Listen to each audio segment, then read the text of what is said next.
주사법 김용환이 알려드립니다. 시장 공략주 공개.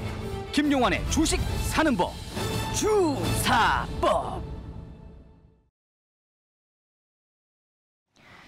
네, 앞서 보셨다시피 코스피 지수는 하락으로 전환이 됐고요. 코스닥 지수 강보합권 지켜내고 있습니다. 현재 이제 개장 후 1시간이 된 구간입니다. 엠벤골드 김용환 매니저와 오늘은 스튜디오에서 시장 흐름 정리를 해보겠습니다. 안녕하세요. 네, 안녕하세요. 네, 오늘 이제 옵션 만기일이잖아요. 네네. 최근에 좀 시장의 변동성이 있어서 걱정하시는 분들이 계시는 것 같더라고요. 네네.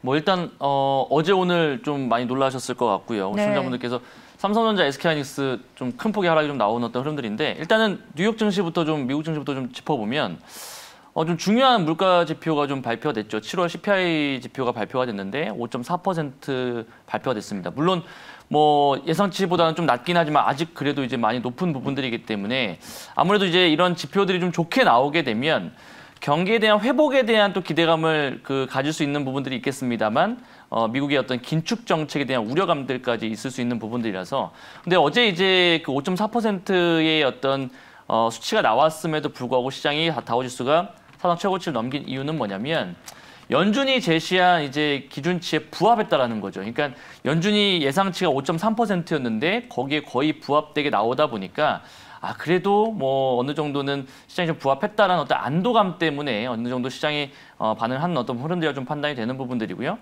일단은 에너지와 식품을 제외한 근간 CPI 같은 경우는 오히려 좀 떨어졌죠. 그러니까 예상치보다 이제 예상치가 대략 0.4%였는데 0.1%가량 하락한 0.3% 정도까지 나왔기 때문에 이런 부분에서 본다라고 한다면 일단 미국 시장에서는 이런 어떤 물가 지표에 대한 어떤 부분들이 가파른 상승보다는 약간의 좀 이제 좀 둔화가 되는 어떤 시점이 아닐까라는 부분들로 인해서 다우지수가 좀 안도 랠리를 가지 않았나 생각을 합니다. 근데 성장 섹터에 있는 나스닥은 조금 밀렸던 부분들이었는데 어쨌든 이제 미국 증시 같은 경우는 이제 키워드는 제가 계속 시황을 말씀드릴 때 9월부터 있을 FOMC 회의에 우리가 주목을 해보자고 말씀드렸습니다. 그래서 8월 달까지는 그래도 어느 정도는 시장이 잘 버텨주고 어느 정도 뭐 박스권에 갇히긴 하더라도 개별 종목들로 움직임이 좀 가파르게 진행될 수 있는 부분들이지만은 9월 달 FOMC부터는 조금 긴장을 해야 된다 제가 분명히 말씀드렸습니다. 그래서 일단은 지금 미국이 제시한 고용 지표와 이제 물가 지표들에 대한 흐름들을 봤을 때는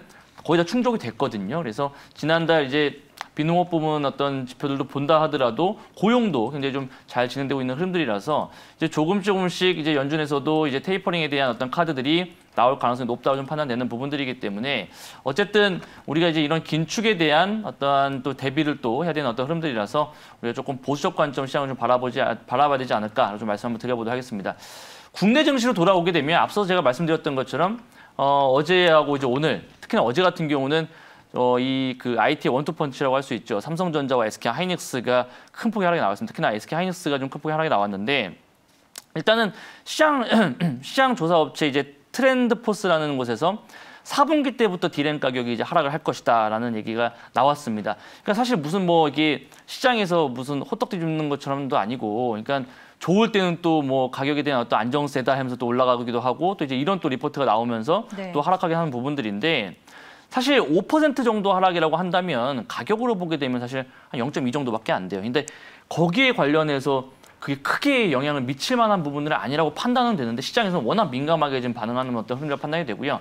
사실 제가 지난번에도 화요일 날 출연해서 말씀드렸던 것처럼 SK하이닉스와 삼성전자가 지금 하락하는 이유에 대해서는 뭐 이런 어떤 부분들로 우리가 끼워 맞춰 재료를 우리가 볼 수 있는 부분들이지만은 사실 시장을 때리는 거거든요. 그러니까 지금 옵션 만기를 앞두고 나서 이제 외인들 포지션 자체가 하방 포지션이 좀 많이 있었던 부분들이었어요. 특히나 풋옵션 같은 경우도 굉장히 좀 많이 매수를 하고 있었던 부분들이었기 때문에 어제 같은 경우도 외국인들이 풋에서만 굉장히 크게 수익이 나왔던 부분들이라서 어쨌든 그런 부분들에서 시장을 그러니까 SK하이닉스와 삼성전자와 반도체 업황이 좀 부진하다는 것보다는 오히려 우리나라 시장 같은 경우는 좀 시장을 좀 많이 하락하기 위한 어떤 액션이 아니었나. 그렇다고 한다면 오늘 내일 정도가 지나고 다음 주부터는 반등세가 좀 나올 수 있는 가능성이 높기 때문에 뭐 잠시 후에 제가 또 IT에 대해서 말씀드리겠습니다만 어쨌든 이런 부분들 때문에 지금 뭐 시장이 하락이 좀 나왔다고 판단이 되고요. 그다음에 PC 감소에 따른 이제 디램 가격 하락이라고 하는데 이 PC 감소 수요 감소가 사실은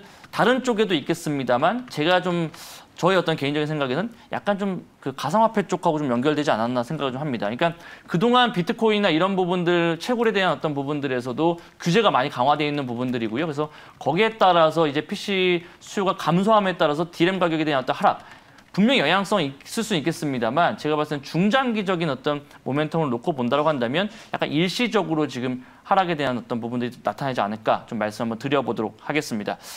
그다음에 이제 증권사 외국계 증권사 리포트죠. 이 CLS에서 목표 주가 하향 리포트가 나왔는데 오늘은 또 모건 스탠리에서 그렇죠. 오늘도 모건 근데 나왔더라고요. 중요한 건 어제는 모건 네. 스탠리가 굉장히 많이 팔았어요. 그러니까 원래 이거는 어떻게 봐야 되냐면 시청자분들께서 외국계 증권사에서 리포트가 나왔네라고 한다면 저 같은 경우는 어떻게 생각하냐면 이거 곧 다시 또 올라가겠구나 생각을 합니다. 그러니까 그동안 이제 리포트가 나오고 나서 주가가 많이 빠지게 되면 다시 또 매수가 들어오는 경우들이 있었거든요. 그래서 제가 판단했을 때 어쨌든 CLSA도 삼성전자를 11만 원에서 지금 8만 6천 원으로 언더펌프이 나왔고 그다음에 네. 하이닉스도 17만 2천 원을 제시했다가 12만 3천 원을 굉장히 낮게 책정을 했거든요. 그래서 일단 이런 모든 것들이 국내 시장에 대한 어떤 외국인들의 포지션에 좀 맞춰져서 흐름들이 나오지 않았나라는 부분들이 좀 판단이 되는 부분들이고 미국 필라델피아 반도체 지수도 하락을 했습니다. 물론 그런 영향도 있겠습니다만 어쨌든 저의 어떤 결론적인 생각을 말씀드리면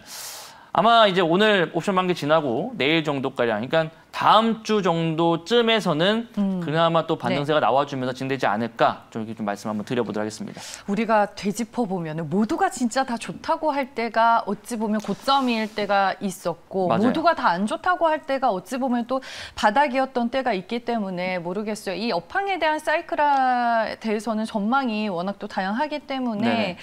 저는 이제 어찌됐든 간에 지금 메모리 쪽이 문제가 되고 있는 거잖아요. 디램 가격. 그렇죠. 그렇게 치면은 네. 비메모리나 네.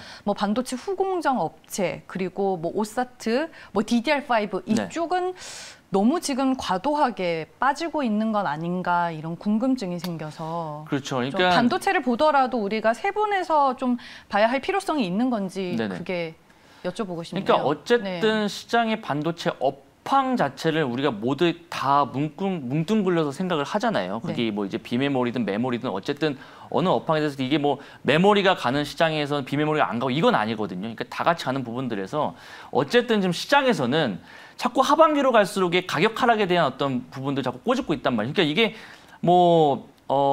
거짓된 정보가 아니고 마찬가지 어느 정도 사실이 있는 부분들이 있습니다. 근데 이 비메모리 쪽에서도 이제 앞으로의 어떤 미래 성장 산업, 자율주행이라든지 이런 부분들에 대한 수요가 분명히 증가를 할 거거든요. 그렇다고 한다면 충분히 그런 쪽에서도 우리가 성장 모멘텀을 찾을 수 있는 것처럼 반도체 슈퍼사이클이라는 것 자체가 이미 물론 정점을 찍긴 했습니다만은 그것이 완전히 불씨가 꺼진 부분들은 아니라고 판단이 되거든요. 그리고 또 이제 국내로 본다라고 한다면 어쨌든 삼성전자가 지금 그 세계의 어떤 인류 기업입니다. 그리고 이제 내일이면은 이제 삼성 이재용 부회장이 또 가석방이 되지만 어쨌든 그런 부분들에서도 이제 여러 가지 투자적인 부분들을 할 수 있는 부분들이 있기 때문에 전체적으로 SK하이닉스나 삼성전자에 대한 어떤 지금적인 하락적인 부분들은 저는 조금 과도하다고 보여집니다. 그래서 일단은 전체적인 업황도 중요하겠습니다만 어떤 기업 내부적인 어떤 내용들도 좀 중요한 부분들이니까요.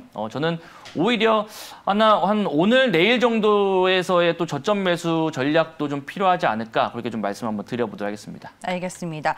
그동안 이제 상대적으로 시장에서 못 갔었던 업종이 반도체가 있고 그다음에 네. 자동차도 들어가는데 오늘 자동차가 또 가요. 많은 투자자분들이 지금 궁금해하시는 것 같은데 반도체 쪽에서 빠진 수급이 이제 또 상대적으로 자동차로 흘러가는 지금 그런 모습인가요?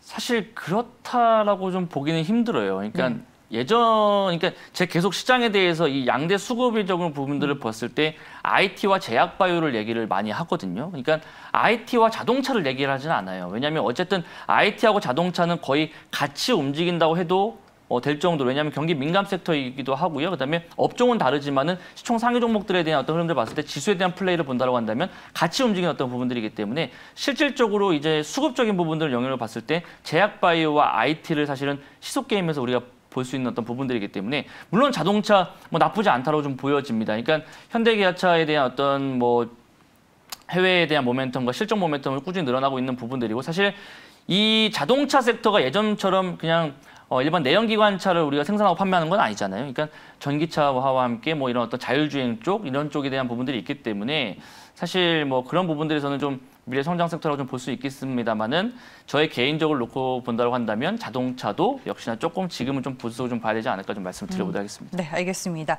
궁금한 게 많아서 네, 많이 물어보세요. 시간 너무 많이 끌었네요. 다음은 이제 뭐 덴티움이나 바텍, 레이언스 등등 지금 치과 의료 장비 업체들이 일제히 호실적을 발표하면서 주가도 신고가 패턴이어서 네. 여기는 뭐 계속 좋게 봐야 되는 건지.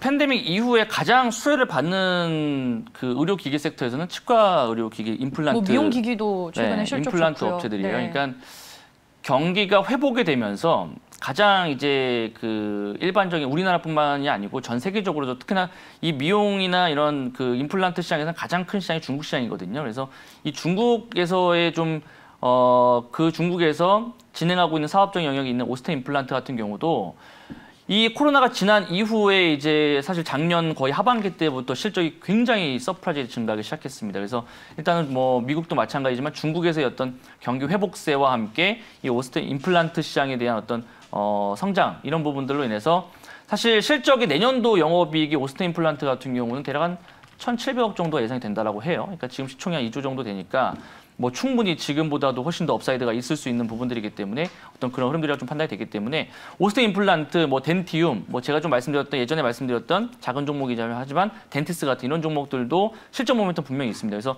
오히려 하반기로 갈수록 의료기기 쪽에서는 치과 의료기기 저는 굉장히 좀 긍정적으로 바라보고 있다고 좀 말씀 한번 드려보도록 하겠습니다. 네, 알겠습니다. 그럼 이제 종목 리뷰를 하고 또 새로운 종목을 만나봐야겠습니다. 종목 리뷰 어떤 종목 할까요? 어제 소개해드린 종목 할까요? 네. 일단은 사실 오늘도 뭐 삼성전자, SK하이닉스만 사실 쳐다보고 왔거든요. 계속 시장에 대한 수급이나 이런 부분들 봤을 때. 근데 네.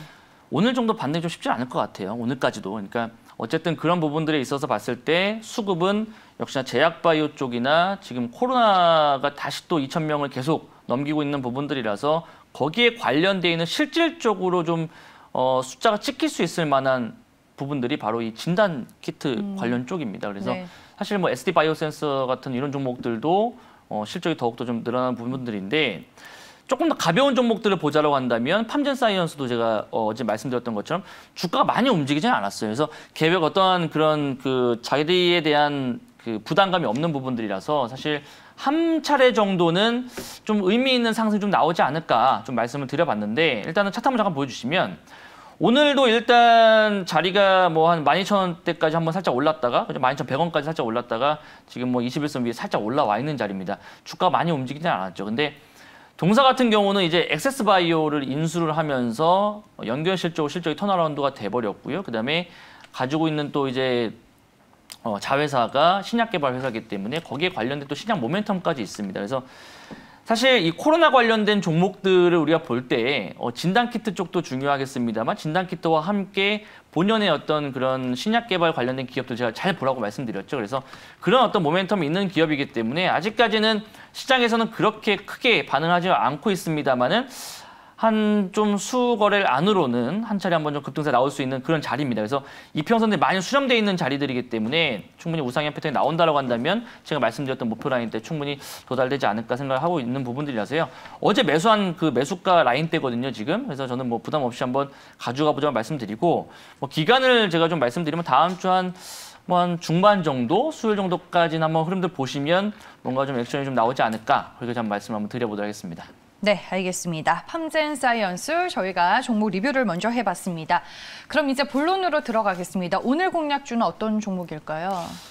역시나 일단 좀 IT를 좀 피해서요. 네. IT가 약간 쉴 때 제약바이오 업종들이 좀 강세를 나타낼 거라 판단 말씀을 좀 드렸었고, 근데 김용환 매니저 제가 이제 그 방송에서 제약바이오나 이쪽 의료 관련된 기업들을 잘 말씀드리지는 않습니다. 왜냐하면 저는 좀 테마적인 부분들을 말씀을 좀 드리는데 제가 가지고 나오는 종목에서 제약바이오 종목들은 이런 말 해도 될지 모르겠지만 한 번도 실패한 적이 없어요. 그러니까 그만큼 어느 정도 이슈가 있는 또 그런 기업을 좀 갖고 나오고 있는데 오늘 말씀드릴 종목도 역시나 좀 진단 키트 쪽인데요. 굉장히 좀 여러 가지 나올 수 있는 모멘텀이 좀 큰 모멘텀이 있더라고요. 제가 지난번에 큐라클도 말씀드릴 때 하반기에 갈수록 이제 신약 모멘텀, 파이프라인에 대한 모멘텀이 있다라고 그랬죠. 그것이 이제 말씀드리고 나서 한 2, 3일 정도 있다가 시장이 부각이 되면서 오늘까지도 퀴라클이 또 6만 원 라인대로 넘어가는 흐름들이었습니다. 그래서 그런 부분 본다라고 한다면 오늘 말씀드릴 종목도 역시 진단키트 쪽에서는 좀 강자가 될 수 있는 좀 작은 기업이긴 하지만 강소기업으로 좀 말씀 한번 드려보도록 하겠습니다.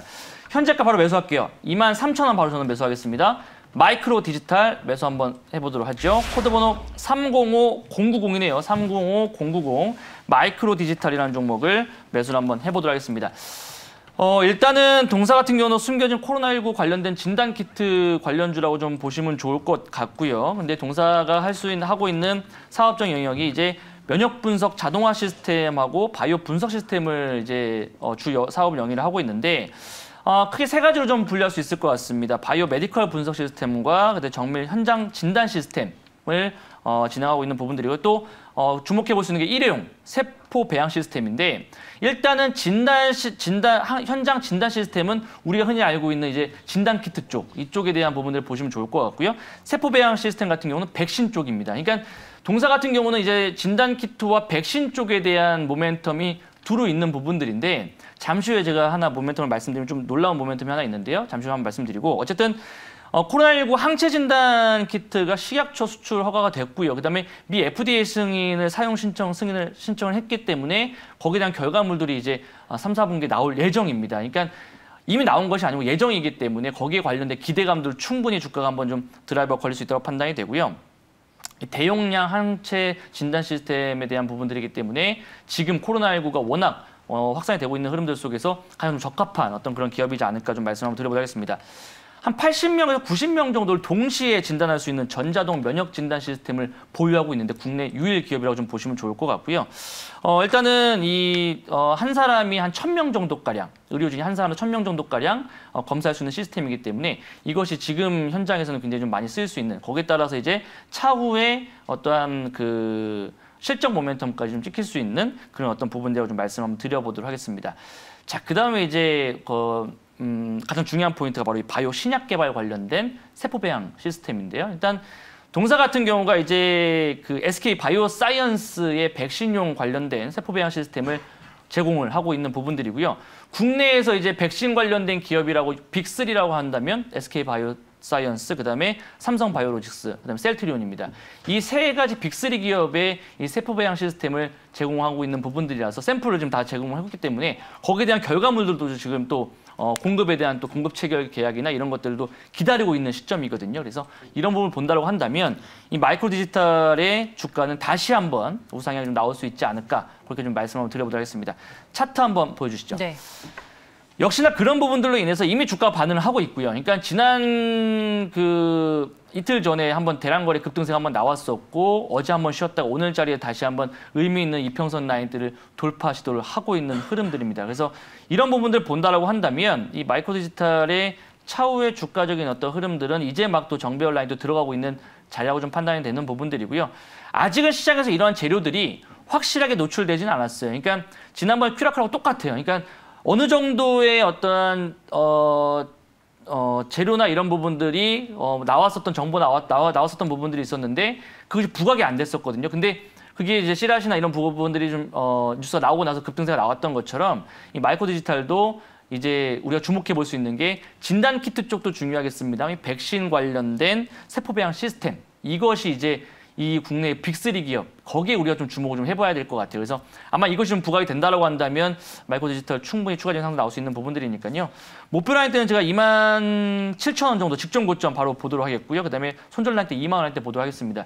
빠르면 이것도 다음 주 안에 좀 한번 좀 드라이버 걸릴 수 있는 부분들이니까요. 제가 또 이 방송 통해서 계속 좀 말씀 한번 드려보도록 하겠습니다. 네, 알겠습니다. 바이오 의약품 생산에 필수적으로 이제 사용이 되는 배양 시스템에 대해서 좀 풀어주셨습니다. 마이크로 디지털 오늘 23,000원에 매수가 됐고요. 목표 주가 27,000원, 손절 가격 2만 원입니다. IBK 투자증권에서는 마이크로 디지털을 국내 바이오 소보장을 대표하는 기업이라고 또 리포트에 표현을 했는데 이게 지금 기관들에서도 그렇고 이제 슬금슬금 나오고 있는데요. 실질적으로 사업적 영역을 사업 보고서를 좀 열어보면 다들 진단키트 쪽만 좀 알고 있는데 이게 이 기업이 이제 일회용 세포 배양 시스템의 기술력이 굉장히 큽니다. 그렇기 때문에 아마도 조만간 이제 뭐 SK 바이오사이언스에 대한 또 그런 내용들이 한번 뉴스가 나왔었거든요. 근데 이제 셀트리온 쪽과 삼성 바이오로직스도 한번 기대해 볼 수 있는 부분들이라서 한번 시청자분들께서 한번 기대를 한번 해볼 수 있는 그런 어떤 작은 기업이지 않을까 좀 말씀드려보도록 하겠습니다. 알겠습니다. 코로나 키트 외에도 차세대 성장 동력을 투자 포인트로 잡아주셨습니다. 오늘 말씀 여기까지 들을게요.